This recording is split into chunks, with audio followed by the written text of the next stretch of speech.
So I'd been on a delegation to neighbouring Somaliland, which is trying to get international recognition and became independent from Somalia back in 1991. And I came back via Djibouti. The rest of my colleagues came back via Addis Ababa. I just wanted to visit Djibouti, and I had a meeting set up with the ambassador there to have a debrief about a visit to Somaliland. Literally, I was going to be in the country for barely 36 hours. So I arrived and was first off the plane, went to get my visa, was due to meet somebody who's going to take me to the hotel, and that's when the problem started.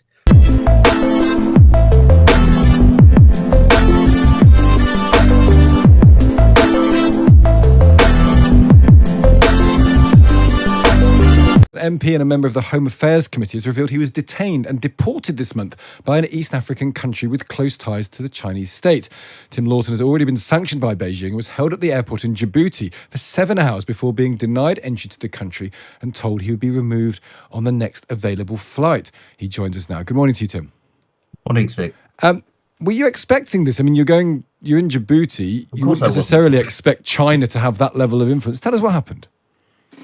So I'd been on a delegation to neighbouring Somaliland, which is trying to get international recognition and became independent from Somalia back in 1991. And I came back via Djibouti. The rest of my colleagues came back via Addis Ababa. I just wanted to visit Djibouti, and I had a meeting set up with the ambassador there to have a debrief about a visit to Somaliland. Literally, I was going to be in the country for barely 36 hours. So I arrived and was first off the plane, went to get my visa, was due to meet somebody who's going to take me to the hotel, and that's when the problem started. So when they scanned my passport, and then when they asked what I did, and I said, well, I'm a member of parliament, things got decidedly frosty. I was ushered to sort of sit in the naughty corner in the arrivals lounge when everybody else off the plane was welcomed like a long lost friend and went through. Still sitting there an hour later, nobody would tell me what the problem was. Then I was ushered into a room, and the guard with me then hot-footed out and locked the door behind me. And I was stuck in this room for several hours with only an explanation when they came to see me that no, I wasn't going to be allowed in the country. I was going to be put on the next plane home, and that was it. No explanation or anything. So effectively, I was held for 7 hours before being deposited on a flight via Doha back to the UK 24 hours earlier than I'd expected. And I still don't know why. They didn't give me an official reason, but we've certainly speculated that some of the things connected with China that's really behind this. And that would show, I mean, we often talk about Chinese imperialism on this program, which is a different type of imperialism. It's kind of an economic imperialism. They invest in these countries all around the world, especially in Africa. We heard about the Solomon Islands or somewhere else a couple of weeks ago. And presumably that gives them influence. So I guess the question is, do you believe that China says to a place like Djibouti, we'll build your roads, but you have to do our bidding? Well, that's the way that China works. I mean, the Belt and Road Project, as it's called, has made huge investments around the world in developing countries, but also ramps up debt with those countries. So a tiny little state like Djibouti, a former French colony, is $1.4 billion in hock to the Chinese. They're by far its biggest creditor. That represents about 45% of the country's GDP. So as a result of that, China is quite an important partner. They've allowed China to build a military and naval base big enough to take a Chinese aircraft carrier. They've got 2,000 Chinese troops now permanently stationed there, and they've given a quarter of the port of Djibouti, a big strategic port, to the Chinese as well. So the Chinese buy influence around the world, particularly amongst many African states, and for that there's a cost. And it's no coincidence that Djibouti was one of about 50 states that wrote a letter in support of China for what was going on in Xinjiang when it was persecuting the Uyghurs, Really? and has stood up for China's human rights abuses. Also wrote a letter to the UN in support of China's clampdown in Hong Kong with its security law, which has resulted in hundreds of thousands of people leaving Hong Kong. So Djibouti is doing China's bidding. And then when a nuisance MP like me turns up, and we heard a lot about China's threat to the region when we're in Somaliland, and of course I'm one of 5 MPs who've been sanctioned for as doing my job and standing up in Parliament to point out the human rights abuses by China, then they want to cause trouble, and they sort of did. So I got stuck in arrivals for 7 hours and then bunged on a plane out, and I never got to see Djibouti, which was a shame. But I'm afraid this is just another example of the long malign tentacles of the Chinese Communist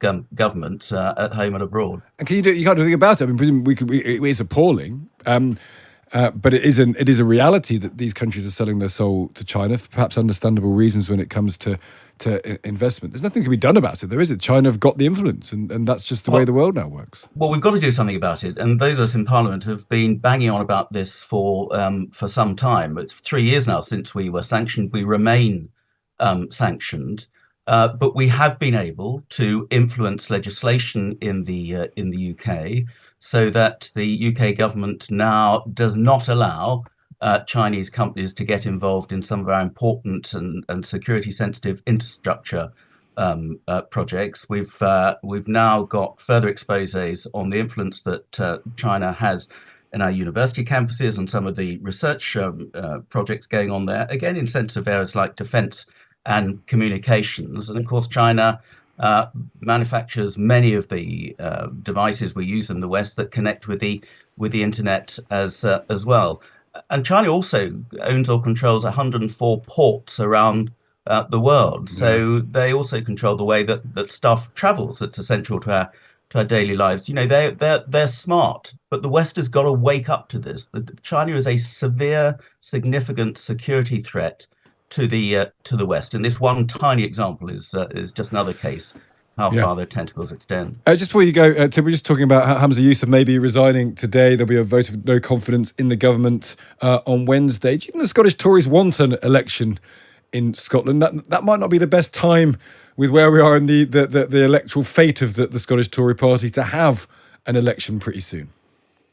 Well, Edinburgh's a far flung from Djibouti, but no, we've put down our own motion of no confidence in Hamza Yousaf himself, because I think he's completely lost any credibility, and he's certainly not got a distinguished career as First Minister in Scotland, and he now needs to go, and the SNP need to sort out the governance of Scotland. It's the Labour Party who put down a no confidence motion in the government as a whole, but the real problem is with Hamza Yousaf.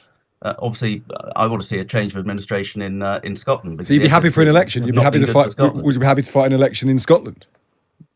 Not you personally, the party. Well, I'm not planning to go up there myself. No, not you. You get booted out. You'd be in a room before your feet touch the ground. Interestingly, given that we're not faring particularly well in the opinion polls at the moment, one of the best places for us is Scotland. We won another by-election in Scotland last week in an area that is not naturally conservative. So actually, my Scottish colleagues are rather more optimistic about our prospects in Scotland than some of my colleagues perhaps are in England. But look, anything can change in the next 6 months, as God knows everything has happened in the last 6 months. I think that's a general good rule of politics to bear in mind. Tim, good to speak to you. Thank you for joining us.